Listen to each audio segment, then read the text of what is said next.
कहती, वो करके दिखाते थे। चाहे कितना भी कुछ भी हो जीवन में, लेकिन एक कुशल निर्देशक के प्रति समर्पण हो तो व्यक्ति बहुत आगे बढ़ जाता है। कहा है ना, मार्ग निर्देशक क्या करेगा, मार्गदर्शक क्या करेगा यदि मन में द्वंद है। कुशल शिक्षक भी क्या करेगा यदि बुद्धि मंद है। कुशल शिक्षक भी क्या करेगा यदि बुद्धि मंद है। जवाब तो है सामने, जरा देखो गौर से। 1000 सूर्य भी व्यर्थ है अगर आंख तुम्हारी बंद है। 1000 सूरज भी व्यर्थ है अगर आंख तुम्हारी बंद है। अगर हमारा स्वयं का उपादान जागृत नहीं है तो निमित्त भी क्या करेगा।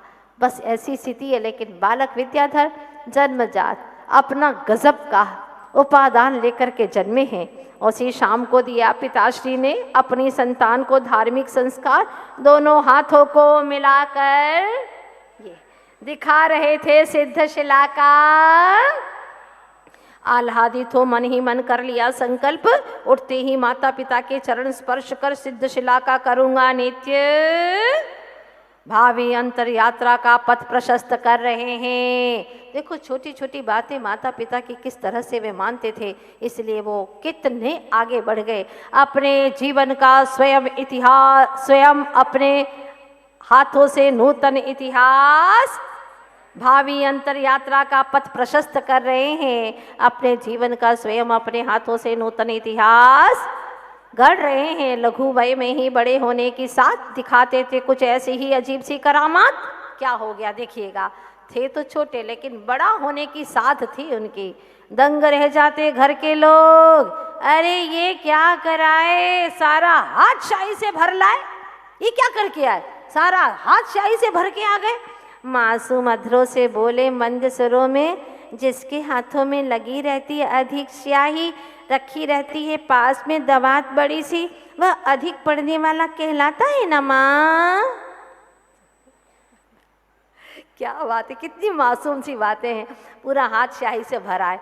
माँ ने कहा ये क्या किया, तो कहते हैं जिसके हाथों में लगी रहती अधिक स्याही, रखी रहती है पास में दवात बड़ी सी, वह अधिक पढ़ने वाला कहलाता है ना माँ। मैं भी अब बहुत पढ़ने लगा हूँ।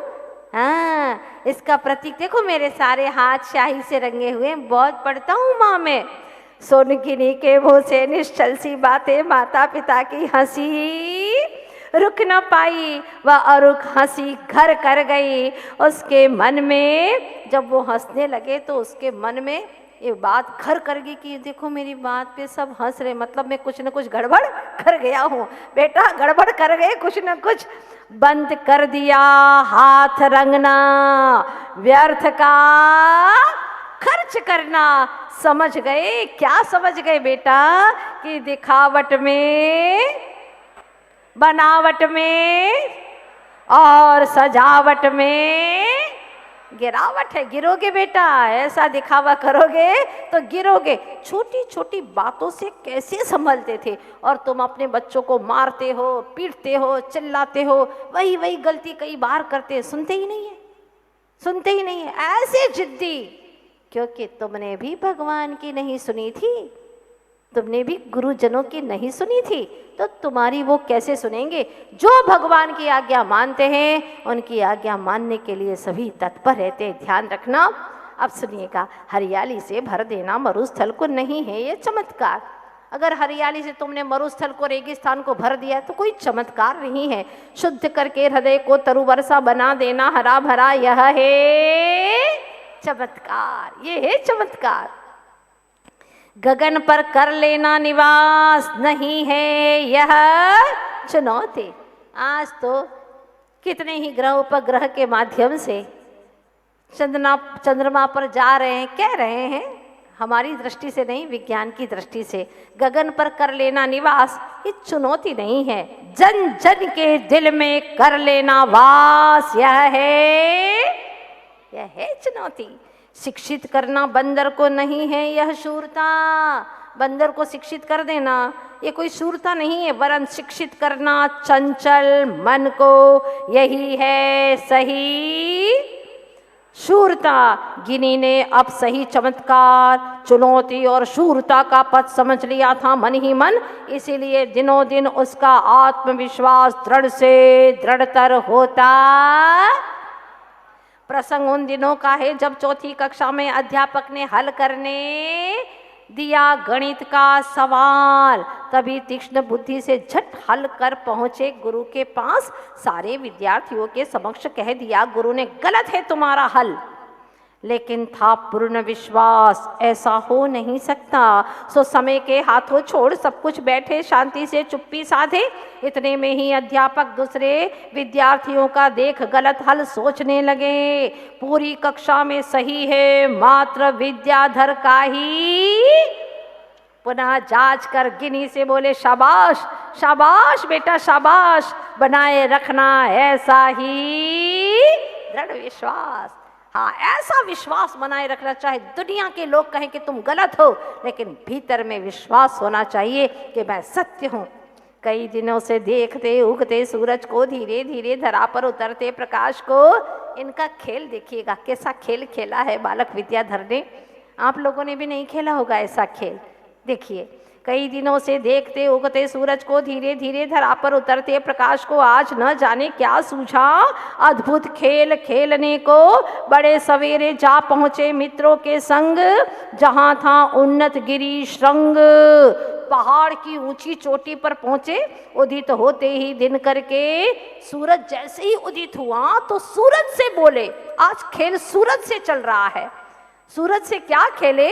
बोले सूरज से, बोले उसकी रश्मियों से, उसकी किरणों से बोले, पहले तुम पहुंचती हो वसुधा पर या पहुंचेगा विद्याधर? क्या बोला? किरणों से कहा कि पहले तुम धरती पर जाती हो या मैं इस ऊंचे शिखर की चोटी से पहले मैं जाता हूं, दोनों में से पहले कौन? किरणावली अपनी गति से पर्वत से नीचे पहुंच रही थी। उधर विद्याधर के कदमों की गति रवि रश्मि से भी अधिक थी। ये पर्वत की तलहटी तक आने ही वाले थे, विजय पाने ही वाले थे कि किरणें हारने के पहले ही हार बादलों की ओट में दिनकर को ले छिप गई। बोल पड़ा दिनकर, लो मैं हार गया, मेरा प्रकाश भी हार गया। जीत गए तुम और तुम्हारा ज्ञान प्रकाश। पहले भी वह उसका उपहास समझ के करके अपने प्रताप और प्रकाश दो बच्चों को लेकर के चला गया था, मालूम है ना आपको, जब जन्म होने वाला था। बड़े ध्यान से पढ़िएगा ज्ञान धारा। जैसे इसके दो खंड होंगे, एक छोटी सी एग्जाम लेने वाले हैं हम, अच्छे से पढ़िएगा। पुस्तकें आपके हाथों में, पुस्तकों को पढ़ करके पढ़ते पढ़ते आपको एग्जाम देना है। बहुत इजी, और सिर्फ हाँ ना राइट गलत का निशान करना है। अच्छे से पढ़िएगा, इसमें गुरुदेव का पूरा जीवन का इतिहास है।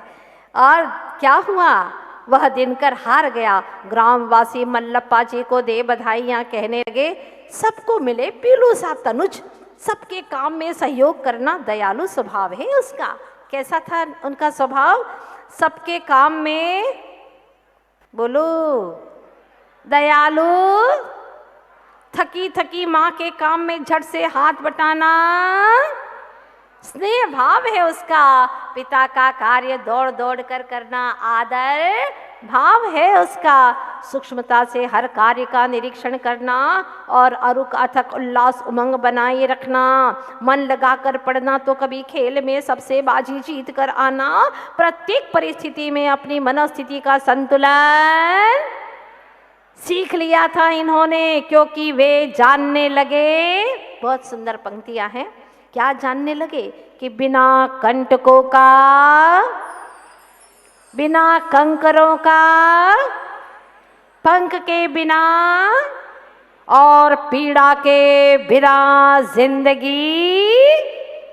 जिंदगी में नो पेन नो गेन, बिना दुख सहन किए सुख मिलने वाला नहीं है। एक बार चारों पंक्ति फिर से बोलेंगे।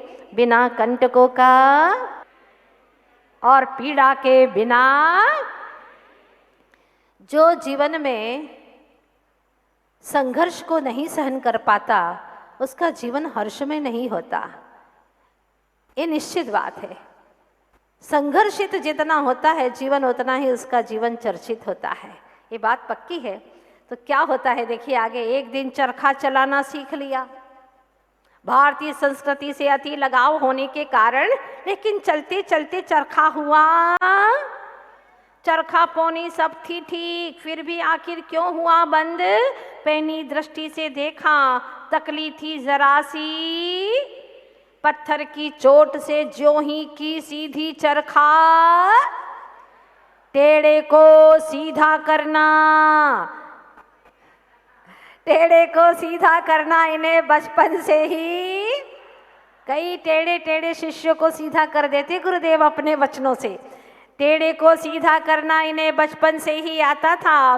गंतव्य तक द्रुत गति से दौड़ना इनके मन को।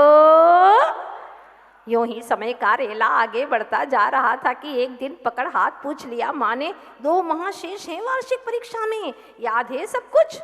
पूछते ही यंत्रवत सारे विषय सुना दिए। सुनते सुनते थक गई, उठकर जाते जाते कह गई कि सफलता के प्रति प्रेम ने तुम्हें परिश्रम के दुख सहने की, क्योंकि तुम्हें सफलता से प्रेम है, उसी प्रकार परमात्मा के प्रति प्रेम तुम्हें पवित्र भावों का सत्कार करने की, निजात्मा के प्रति प्रेम तुम्हें पुण्य के प्रलोभनों से प्रतिकार करने की, निज आत्मा के प्रति तुम्हें इतना प्रेम हो कि चाहे कितने ही पुण्य के प्रलोभन मिले तुम इनको सबको प्रतिकार कर सको। बेटा, श्रीमती की अंतर पुकार बेटे के मन को, कर लिया संकल्प भक्तामर पढ़ने का। कुछ श्लोक करते ही कंठस्थ एक दिन माँ के गले में हाथ डाले, सीधे जा बैठे गोद में। वह कुछ कहे उससे पूर्व ही तोते सी मीठी आवाज में लयबद्ध सुनाने लगे। माँ हो गई चकित, तुम्हारे बच्चे मोबाइल चलाना सीख लेते हैं, आप बड़े खुश हो जाते हो ना। हो गई बर्बादी, हो गया उसका भविष्य बर्बाद। तब खुश होना जब वो भक्तामर सुनाने लगे, 24 तीर्थंकर भगवंतों के नाम सुनाने लगे। जैसे ही बच्चा बोलना शुरू करे, भगवान की वाणी सुनाओ, भगवान के गुणों का अनुवादन कर सके, ऐसी स्तुतियाँ सिखाओ उसे, तब तो तुम्हारा गौरव से मस्तक उन्नत हो जाएगा। ये चीज़ें सीखता है, इसमें गौरव नहीं है। ये चीज़ें तो ना ही सीखे तो अच्छा है। सब अप्रयोजन भूत हैं, आत्मा की बर्बादी करने वाले हैं। पूर्व जन्मकृत पुण्य से ही बाहर और भीतर का लौकिक और धर्म का संतुलन बनाकर जो चल रहा है, स्वयं अपने लक्ष्य को जो, मैं क्या समझाऊं इसे जो स्वयं समझदार है, मैं क्या सिखाऊं इसे जो स्वयं विद्या का, बोली प्यार से सिर पर हाथ फेरते हुए, धर्म की पढ़ाई के साथ विद्यालय की पढ़ाई भी। और जब हुए घोषित परिणाम तो कक्षा में प्रथम रहा, ऊपर सर्टिफिकेट भी है। खुशी से चूम लिया सिर माता पिता ने विद्या का, और यह कहते हुए विद्या ने छू लिए चरण माता पिता के कि यह सब आप ही के आशीर्वाद का, वरना मुझ में क्या बल है। पुण्य पुरुषों को प्रकृति स्वयं ही संयोग जुटाती है, होनहार पवित्र आत्मा को महात्माओं से स्वयं ही मिलाप कराती है। बस अंतिम पेज चल रहा है और पहला खंड पूरा हो जाएगा। 9 वर्ष की उम्र में शेडवाल में पधारे थे चारित्र चक्रवर्ती आचार्य श्री। पास ही बहती थी कल कल करती कृष्णा नदी, उसी के पार्श्व में बाजू में मुत्तिन केरे एक तालाब, इससे 10 मील दूर पर ग्राम था दानवाड़, जहां गले मिलती थी दोनों नदियां वेद गंगा। और एक और प्रकृति अपनी छटा बिखेरे थी तो दूसरी ओर प्रकृति पुरुष कौन? चारित्र चक्रवर्ती आचार्य वरिष्ठ शांति सागर जी महाराज। तो दूसरी ओर प्रकृति पुरुष महासंत आत्म साधना से साधित अपनी दिव्य छवि से अभूतपूर्व धर्म प्रभावना।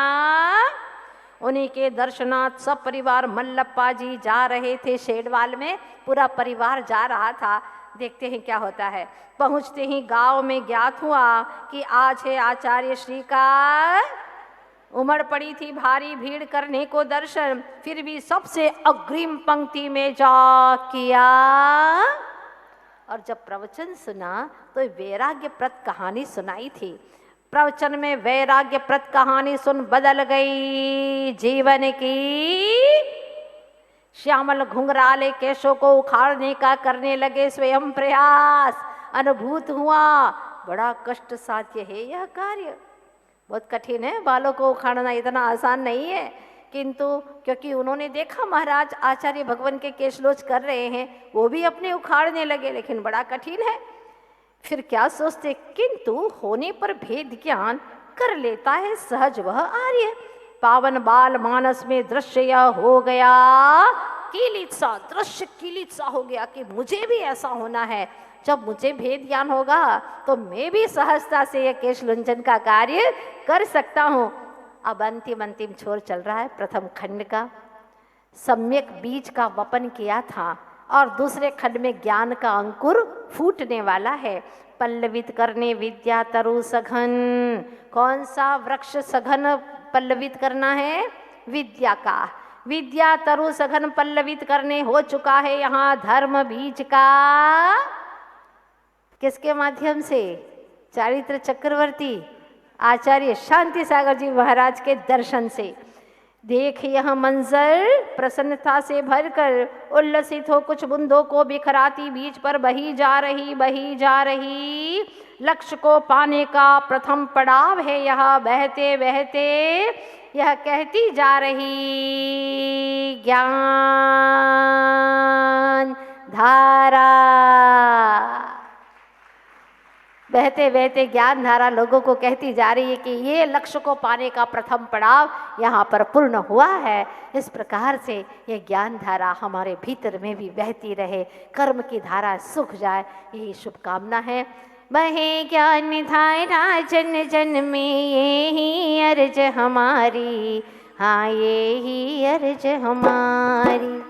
कर्म धार में डूब रहे हम, आए शरण तिहारी।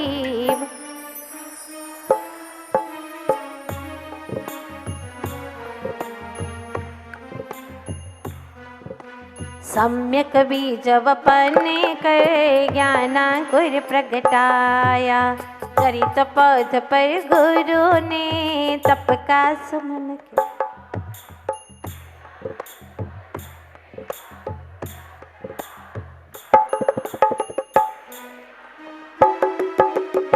यही अर्ज हमारी, हाँ यही अर्ज हमारी।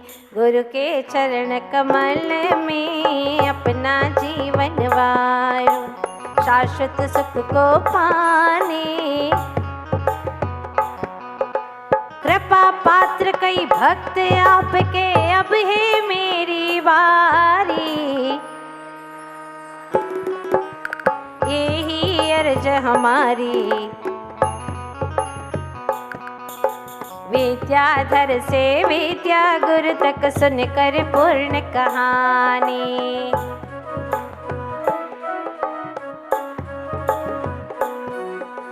है सौभाग्य हमारा गुरुवर मिल गए तारणहारी।